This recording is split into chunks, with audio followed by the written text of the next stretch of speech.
علیہا کے حوالے سے کہ بی بی نے ہر لمحہ اطاعت کی ہے۔ اگر ہم کہیں کہ جناب زینب وہ ہیں، کیونکہ بڑے بڑے سوال ذہن میں آج کل کے بچے خاص طور پہ ایسی باتیں کہ انہوں نے کر دیا، وہ تو آغوش فاطمہ میں پلی تھیں، وہ تو معصوم کی بیٹی تھیں اور امام کی بیٹی تھی اور اماموں کی بہن تھیں، ہم اس طرح سے ہر لمحہ اطاعت کیسے کریں؟ تو میں نے کل ایک غیر معصوم کا واقعہ بھی بتایا تھا آپ کو، ام خالد کا۔ وہ تو غیر معصوم ہے نا، ہماری طرح کے ماحول میں پلی ہوئی وہ خاتون، کہ کس طرح سے اس نے معصوم سے مسئلہ آ کے پوچھا کہ میرے ہر جواب یہ ہو قیامت میں کہ مجھے امام نے ہی یہ کہا تھا تو میں نے کیا، ہر کام امام کے حکم سے ہوا ہو۔ تو پھر جب وہ گئی تھی تو امام نے کیا فرمایا تھا؟ ہمارا ہر شیعہ ایسا ہو جائے تو کتنا اچھا ہو جائے، کتنے ہمارے جو ہے ہر شیعہ ایسا ہو جائے، ہمیں ضرورت ہے ایسے لوگوں کی۔ تو اب آج میں ایک اور غیر معصوم خاتون ہی اس کا واقعہ آپ کے سامنے ان کا رکھتی ہوں کہ اندازہ کیجئے کہ انسان چاہے غیر معصوم بھی ہو، اس کو بہانہ نہیں ہم بنا سکتے کہ ہم اب جی یہ کام ہم اس منزل یا اس کمال تک نہیں پہنچ سکتے۔ یہ بھی ہماری طرح کے ماحول میں پلے ہوئے لوگ ہیں۔ ایک مجتہدہ ہے خاتون جو مجتہدہ بنی، مجتہد بننا بھی وہ بندہ بنتا ہے جس کے پاس خدا داد صلاحیت ہو، ہر بندہ مجتہد نہیں بن سکتا۔ تو اب یہ خاتون مجتہدہ بن گئی، سوچیے خاتون اور مجتہد کے درجے پہ چلی گئی، مجتہدہ بن گئی۔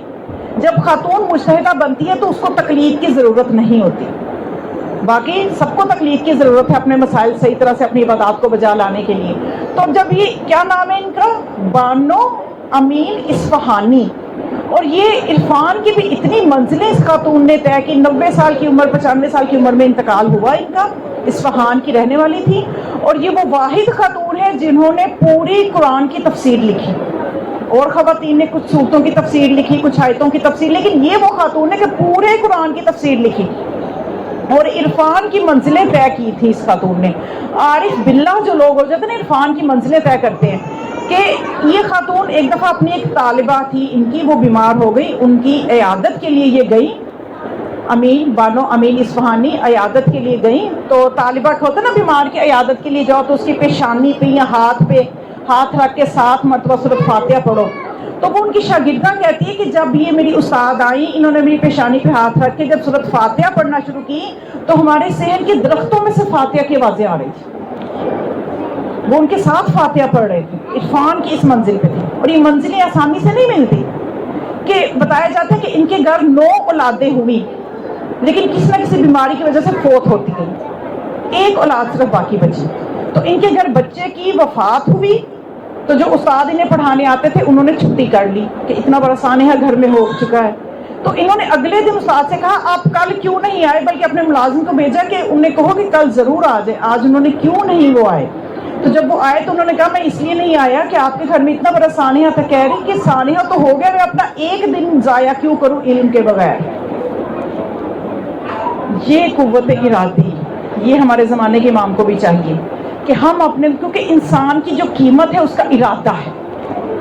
انسان کی قیمت کیا ہے؟ اس کا ارادہ کس قسم کا ہے اور اس میں مضبوطی کتنی ہے۔ یہ 2 چیزیں انسان کی قیمت طے کرتی ہیں۔ معصوم کے فرمان کی روشنی میں بات کر رہی ہوں۔ یہ 2 چیزیں، ایک انسان ہے اس کا ارادہ ہی اتنا سا ہے کہ بس میری شادی ہو جائے، 2-3 بچے بھی ہو جائیں، ایک گاڑی ہونی چاہیے اور اچھی نوکری ہونی چاہیے، بس میری تو زندگی اچھی گزر گئی، ارادہ ہی اتنا ہے۔ ایک انسان ہے کہ بلند ارادہ ہے، اس سے بھی بلند ہے کہ میں نے کچھ اور کرنا ہے، میں نے قوم و ملت کے لیے کرنا ہے، میں نے خاندان کے لیے کرنا ہے۔ جس کا اور بلند ارادہ ہے وہ کہے گا میں نے معاشرے کے لیے کچھ کرنا ہے۔ تو جتنا بلند ارادہ اور ساتھ مضبوطی بھی اتنی ہی ہونی چاہیے، صرف ارادے خیالی پلاؤ کی طرح کے نہیں، ساتھ مضبوطی بھی۔ 2 چیزیں میں نے بتائی ہے۔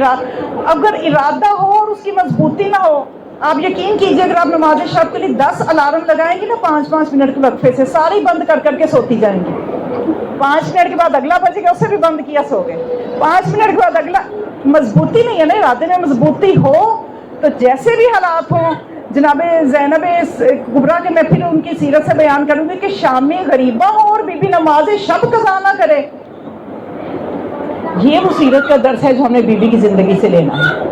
اور ہمارے گھروں میں وہی میں بات دہراؤں گی کہ 2 مہمان آ جاتے ہیں تو ہم کہتے ہیں آج نماز کو ٹھہر کے پڑھ لوں گی، حالانکہ شریعت کہتی ہے کہ اول وقت میں اور فضیلت وقت میں نماز کو جو پڑھا جائے گا وہ ان تاکیبات والی نماز سے بہتر ہے جو آپ نے نماز کو لیٹ کر کے پڑھا ہے۔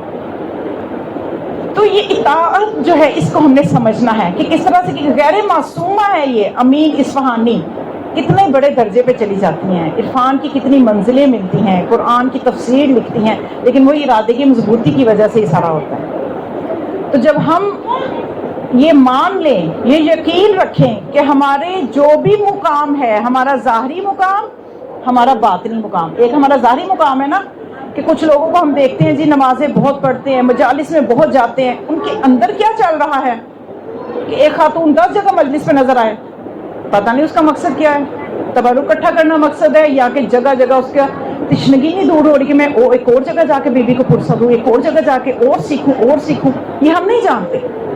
ہم اپنے بارے میں تو کچھ کہہ سکتے ہیں، کسی کے لیے کچھ بھی نہیں کہہ سکتے، تو لیکن جن ہستیوں کو ہم مانتے ہیں یہ یقین کیجئے ان سے کچھ چھپا ہوا نہیں، یہ ہمارے مکتب کا، ہمارے عقیدے کا حصہ ہے کہ جن کی خدمت میں ہمارے اعمال پیش ہونے ہیں وہ جانتے ہیں، وہ دیکھ رہے ہیں، ہمارے ظاہری مقام کو بھی، ہمارے باطنی مقام کو بھی دیکھ رہے ہیں۔ جب ہم جاتے ہیں امام رضا کے، آپ میں سے بہت سے اب تو ماشاءاللہ عام ہو گئے نا زیارات، پہلے کبھی بہت کم جایا کرتے تھے، تو ممکن آپ میں سے بہت سے گئے ہوں، جو نہیں گئے مولا اب جناب زینب کے صدقے سے ہمیں ان سب کو بلائیں، اور جو گئے ہیں انہیں بار بار بلائیں۔ وہاں جا کے ہم زیارت کیا پڑھتے ہیں مولا کے روزے میں؟ ہم زیارت یہ پڑھتے ہیں کہ اے امام السلام علیکہ، میں آپ کو سلام کر رہی ہوں، آپ کو میں زندہ سمجھ کے سلام کر رہی ہوں، اور میں یہ جانتی ہوں یسمع کلامی، آپ میرے کلام کو سن رہے ہیں، یردون سلامی، آپ میرے سلام کا جواب بھی دے رہے ہیں، اور آپ میرے یرون مقامی، آپ میرے مقام کو بھی دیکھ رہے ہیں کہ میں کس مقام پہ کھڑی ہوں، میں کس نیت کے ساتھ آپ کے دربار میں آئی ہوں۔ تو ہمیں جو امام دنیا سے جا چکے ہیں وہ یہ تصرف رکھتے ہیں کہ ہمارے اعمال کو دیکھتے ہیں، ہمارے اسلام کا جواب دیتے ہیں، تو جو امام گئے ہی نہیں، موجود ہیں، میدان میں حاضر ہیں، غائب تو ہم ہیں، وہ تو حاضر ہیں، ہمیں حاضر ہونے کی ضرورت ہے، وہ میدان میں کھڑے ہمارا انتظار کریں کہ امت کب تیار ہو، کب میرے چاہنے والے نکلیں غفلت سے، سستیوں سے نکلیں، مضبوط ارادے بنائیں اور آئیں لشکر بنا کے تو میں ظہور کر لوں۔ وہ تو انتظار وہ کر رہے ہیں، ہم کہتے ہیں ہم انتظار کر رہے ہیں، فلسفہ ہی الٹا چل رہا ہے۔ تو یہ سمجھنے کی چیز ہے کہ ہم نے تیار ہونا ہے امام کے لیے، اور وہ دیکھ رہے ہیں، ہمارے مقام کو بھی دیکھ رہے ہیں، وہ دیکھ رہے ہیں کہ ہم کس مقام و منزلت پہ ہیں۔ ایک آیت اللہ تھے، آیت اللہ شرازی، ان کے پاس ایک شخص آیا، ذرا ایک صلوات تو پڑھے، مجھے اندازہ آپ ساتھ ہے بھی کہ نہیں، پانی میں ڈالیں گے پانی۔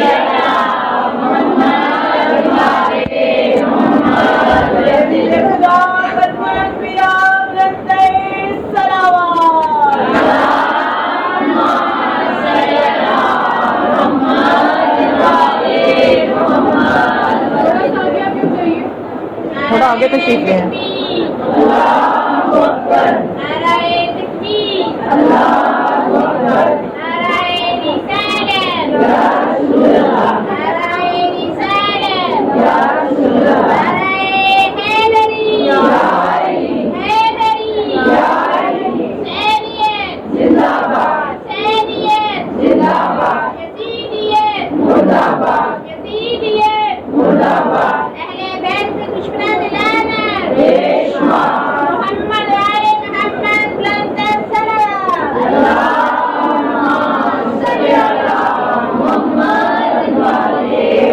بس آپ کی زحمتوں کو میں تمام کرتے ہوئے بس یہ واقعہ ایک ہدیہ کر دوں کہ امام دیکھ رہے ہیں۔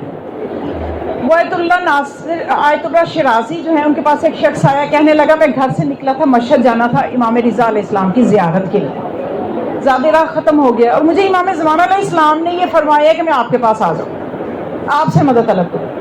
تو انہوں نے کہا کہ میں کیسے مان لوں کہ تمہیں امام زمانہ علیہ السلام نے بھیجا ہے؟ اب آج یہ سلسلہ شروع ہونے لگے تو ہر کوئی اٹھ کے آ جائے کہ مجھے امام نے بھیجا ہے، کتنا مشکل ہو جائے۔ تو وہ کہنے لگا کہ یہ بات امام نے بھی کہی تھی کہ شرازی تم سے یہ کہے گا کہ تمہارے پاس کیا ثبوت ہے کہ تمہیں امام نے بھیجا ہے؟ تو اسے کہنا کہ جب میری جدہ زینب کی، آگے ہو جائے، ادھر جگہ کافی ہے، آگے ہو جائے،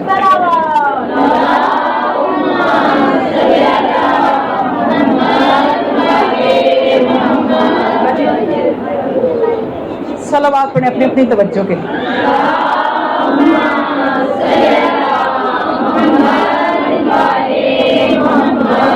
اب کیسے پتہ چلے کہ امام زمان علیہ السلام نے بھیجا ہے؟ تو وہ کہنے لگے یہ بات مجھے امام نے کہی تھی تو امام نے یہ فرمایا تھا کہ جب وہ یہ کہیں تو آگے سے یہ کہنا کہ میری جدہ زینب کی شہادت کے ایام تھے اور آپ ان کے روضہ پہ گئے ہوئے تھے، زری مبارک پہ گئے ہوئے تھے، تو وہاں جب آپ زیارت کے لیے گئے تو وہاں پہ آپ کو ایک جگہ لگا کہ یہاں صفائی کی ضرورت ہے، تو دائیں بائیں دیکھا کوئی ایسی چیز نظر نہ آئی کہ آپ صفائی کریں اس سے، تو آپ نے اپنا امامہ اتار کے وہاں کی صفائی کرنا شروع کر دی تھی۔ تو ان سے کہنا کہ جس وقت وہ یہ کام کر رہے تھے ان کے زمانے کا امام ان کے ساتھ تھا، تو وہ کہنے لگے ہاں واقعی جس وقت میں نے یہ کام کیا تو کسی کو بھی پتہ نہیں، نہ میں نے کسی سے ذکر کیا، میں تو وہاں پہ اس وقت اکیلا تھا۔ تو یعنی امام موجود ہوتے ہیں، ہمیں نظر نہیں آتے، وہ ہمیں دیکھ رہے ہیں، تو وہ ہمارے مقام کو جانتے ہیں۔ تو وہی بات کہ ہم نے کربلا سے جو درس لینے ہیں، صرف قتل گاہ نہیں ہے کربلا، درس